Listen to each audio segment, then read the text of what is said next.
चलो मीडिया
गाड़ी छोड़िए सर इधर।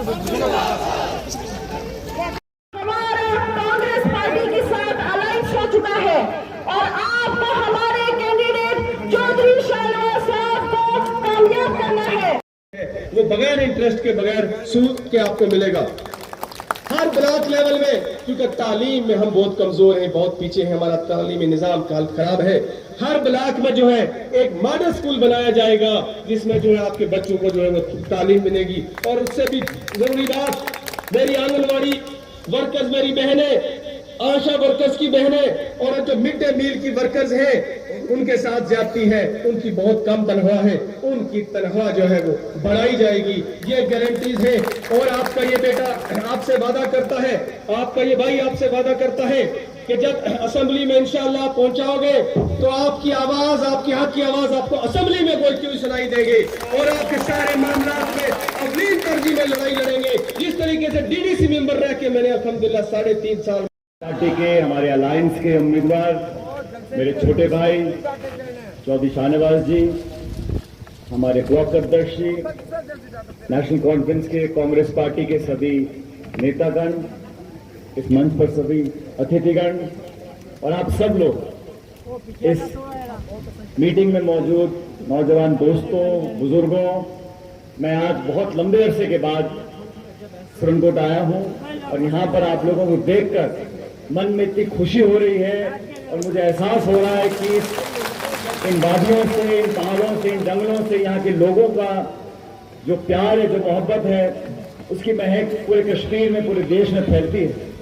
मैं सबसे पहले आप सबका शुक्रिया करता हूं कि आप सब इतनी तादाद में यहाँ आए हैं। सूबे में चुनाव है, 25 तारीख को सुरनकोट में वोट पड़ेगा। मैं अपने भाई के लिए, हमारे अलायंस के उम्मीदवार के लिए, अपनी पार्टी के लिए और आपके भविष्य के लिए वोट मांगने के लिए आपके पीछे आया हूं। ये चुनाव कोई साधारण चुनाव नहीं, आम चुनाव नहीं है। बहुत लंबे अरसे के बाद विधानसभा के चुनाव हो रहे हैं। हमें समझना पड़ेगा कि देश की सियासत में क्या बदलाव आए हैं। जम्मू कश्मीर के अंदर जो सियासत पिछले 8-10 साल से हो रही है, कुछ पर्दे के पीछे है, कुछ पर्दे के सामने, उसको भी समझना पड़ेगा। एक एक नेता, एक एक पार्टी, एक एक भाषण में हमें समझना पड़ेगा कि किसके मन में क्या छुपा हुआ है।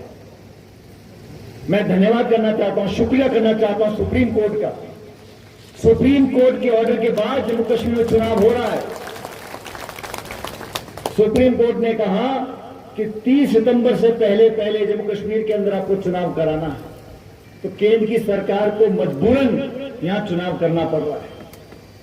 जब चुनाव हुए तो अलग अलग सियासत पार्टियां हैं, अलग अलग दल हैं, लेकिन देश में जो माहौल बना था, 4 जून 2024 को लोकसभा के चुनाव के परिणाम आए। वो रिजल्ट में क्या हुआ, जो बीजेपी के नेता बोलते थे 300 पार, 400 पार, 500 पार। देश की आवाम ने उनको सबक सिखाया और वो 240 पे आके अटक गए। दो बैसाखियां लेकर सरकार दिल्ली में बनाई और कांग्रेस पार्टी की जो स्ट्रेंथ थी वो 100 के ऊपर हो गई है, दुगनी हो गई है। इंडिया अलायंस का हम लोग गठबंधन किया, इंडिया अलायंस के तमाम नेतागण साथ आए बीजेपी को चुनौती देने के लिए, एनडीए को चुनौती देने के लिए, और उसका परिणाम ये आया कि बीजेपी की सरकार तो बन गई लेकिन कोalition सरकार बनी है। दो दलों पे दो नेताओं के सहारे सरकार बनी है। जो घमंड इन लोगों का था वो चकनाचूर हो गया। और मैं धन्यवाद देना चाहता हूं राहुल गांधी जी का।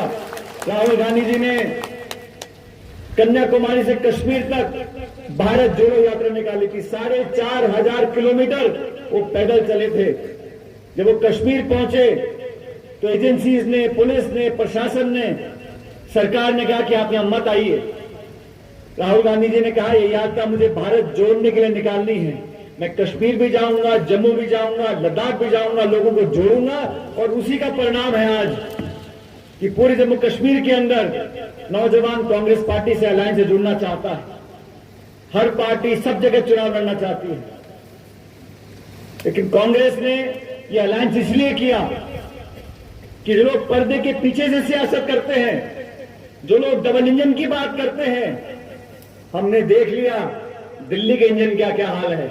और जो श्रीनगर का इंजन था वो सिर्फ धुआं फेंक रहा था, कुछ काम नहीं कर रहा था। इसलिए समय आ गया इस चुनाव के माध्यम से हमारे छोटे भाई शाहनवाज जी को आपको जिताकर भेजना है। और ये नौजवान, इसको बहुत लंबे अरसे से मैं देख रहा हूं, लोगों के बीच में रहना, उनके दुख दर्द में शामिल होना, अपनी पार्टी के प्रति वफादार होना।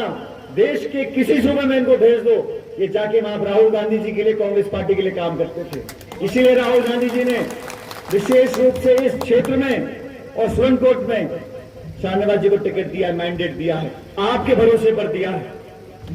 आज जैसा शाहनवाज जी बता रहे थे, कश्मीर के लोगों ने बहुत मुश्किलात देखी। मुझे 90 का दशक को याद है, यहां बड़े बड़े नेता आने से कतराते थे, गोलियां चलती थी, बम फटते थे, उग्रवादी आतंकवादी अटैक किया करते थे, लोग शहीद हो जाते थे। लेकिन इस पूरे इलाके के लोगों को मैं बहुत बहुत शुक्रिया करना चाहता हूं, पूरे वतन की तरफ से। आप लोगों ने ढाल बनकर जो सर पर सामना किया है गोली बारूद का, उसकी वजह से आज ये जम्मू कश्मीर सलामत है। हमारे फौजियों ने किया, पुलिस वालों ने किया, लेकिन सरहद पर रहने वाले आप सब लोगों ने झंडा उठाकर सरहद पर जब डटे रहे, आपकी कुर्बानी, आपकी शहादत को पूरा देश याद रखता है। मैं आपका शुक्रगुजार हूं, पूरा देश आपका शुक्रगुजार है। लेकिन आज सियासत के समय हमें देखना पड़ेगा कौन अपना है, कौन पराया है, कौन चुनाव जीतने के लिए मैदान में उतरा है और कौन वोट खराब करने के लिए मैदान में उतरा है। साहब, आज आप पंच में खास करके मरोड़ की बिल्कुल रिमोट विलेज के अंदर आज आपकी रैली हुई है और यहाँ पे आपके कांग्रेस के अलायंस के कैंडिडेट ने, ये सरहद का इलाका है, यहाँ पर हमेशा से कांग्रेस पार्टी मजबूत रही है। अलायंस के हमारे कैंडिडेट हैं चौधरी शाहनवाज जी, नौजवान को पार्टी ने मैंडेट दिया है। और जो माहौल देख रहा हूँ मैं, हर जगह लोग चाहते हैं कि नई सरकार बने, वो सरकार ऐसी सरकार बने जो लोगों की उम्मीदों पर खरा उतरे। और मुझे लगता है कि हमारी जो इंडिया अलायंस का जो हमारा गठबंधन हुआ है उसकी सरकार बनेगी। भारतीय जनता पार्टी खुद भी चुनाव लड़ रही है और बहुत सारे प्रॉक्सी कैंडिडेट खड़े कर रखे हैं ताकि वोट खराब कर सकें। लेकिन यहाँ की जो मतदाता हैं वो इस राजनीति को समझ रहे हैं। यहाँ की जमहूरियत को मजबूत करने के लिए अलायंस को वोट मिलेगा ऐसा मैं मानता हूँ। यहाँ पे डेवलपमेंट विकास जो ठप पड़ा है, 10 साल से यहाँ पर चुनाव नहीं हुए, लोग उम्मीदों के साथ चुनाव लड़ रहे हैं। खासकर नौजवान लोग बढ़ चढ़कर हमारे अलायंस पार्टी को जिताएंगे। यहाँ पर हमारे कांग्रेस के कैंडिडेट हैं और मुझे लग रहा है कि यहाँ भारी बहुमत से जब रिजल्ट आएगा तो हम जीते नहीं। सचिन साहब, एब्रोगेशन 370 के बाद अभी क्या इस अलायंस का एजेंडा है कि 370 को किस तरीके से बात? हम दोनों पार्टी साथ इसलिए आए क्योंकि हम चाहते थे कि यहाँ बीजेपी एनडीए को रोका जाए और जैसा हमने लोकसभा में लड़ा, हम लोग कामयाब लोग हुए और एनडीए की सरकार जरूर बनी है, लेकिन बीजेपी को बहुमत नहीं मिला। देश भर में ऐसा हुआ, चाहे वो उत्तर प्रदेश है, चाहे बंगाल है, चाहे वो राजस्थान है, हर जगह बीजेपी हारी है। जम्मू कश्मीर के अंदर वो कितनी भी कोशिश कर लें, लेकिन यहाँ लोग उनको पसंद नहीं कर रहे हैं और हमारे अलायंस को लोग पसंद करेंगे। और बहुमत के साथ राहुल गांधी जी की जो यात्रा निकली थी, भारत जोड़ो यात्रा, जब वो कश्मीर आई थी, तो एक लोगों को उम्मीद जगी। आज नौजवान राहुल जी से जुड़ रहा है क्योंकि उन्होंने खतरे पे खेल कर लोगों को जोड़ने का काम किया और उस कठिन समय में यहाँ पर आए, लोगों को साथ रखा और उस यात्रा के बाद एक नई ऊर्जा, नई एनर्जी लोगों को मिली, नौजवानों में मिली है। और यहाँ मैं देख रहा हूँ कि जम्मू कश्मीर के अंदर जो लोग वोट मांग भी रहे हैं, कोई ये आश्वासन नहीं दे पा रहा। हमारी मैनिफेस्टो, हमारा जो 5 गारंटी हम लोग दे रहे हैं, हम उसको पूरा करेंगे और मुझे पूरा विश्वास है कि सरकार बनने के एकदम बाद हम लोग स्टेट को रिस्टोर करवाएंगे। बीजेपी ये कहने में कतराती है क्योंकि उन्होंने बिना वजह यहाँ के लोगों का जो स्टेट था उसको छीना है और लोग उससे बहुत खफा है।